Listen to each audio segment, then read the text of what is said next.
আসসালামু আলাইকুম বন্ধুরা আমার,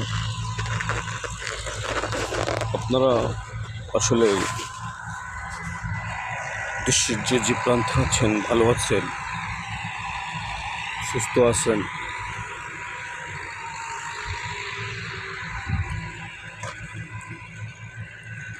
আজকে আমি একটা জিনিস আপনাদেরকে দেখাতে সক্ষম হব।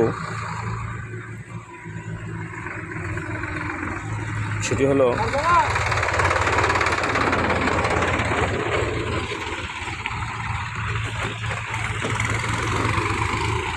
একটা প্রবাদ বাক্য আপনারা শুনছিলেন যে মাছ চাষে দিলে হাত, তাতেই কাপড় তাতেই ভাত। গতবার যে ঘটনাটা ঘটেছে তার উল্টোটা, অর্থাৎ আলু চাষে দিলে হাত,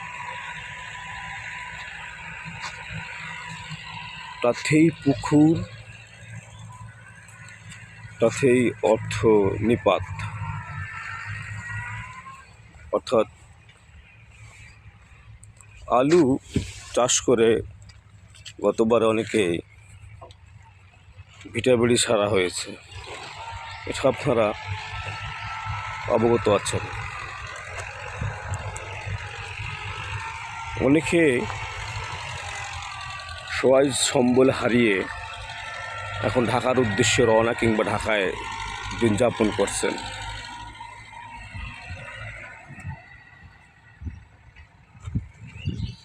গতবারে আলু রেখে স্টোরে 1 টাকাও ঘরে আসেনি কৃষকদের, বরঞ্চ আরও ভর্তুকি দেওয়া লাগছে বলে আমি মনে করি। সেক্ষেত্রে আলু এবারে আবাদ করার কথা ছিল না, কিন্তু তুলনামূলকভাবে দেখা যাচ্ছে তার চেয়েও বেশি আবাদ হচ্ছে গতবারের তুলনায়। জানি না কি হবে এবারেও। পুকুর ছাড়ছে, গোয়াল ছাড়ছে এবং অন্যান্য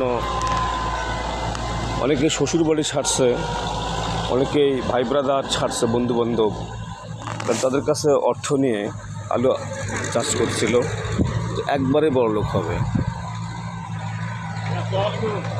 কিন্তু তার হয়নি। তারপরেও মানুষ থেমে নেই। দেখেন কিভাবে আলু আবাদ করছে, উঠা পাথার। আমার তো মনে হচ্ছে যে তুলনামূলকভাবে গতবারের চেয়ে এবারে বেশি বলে মনে হচ্ছে আমার।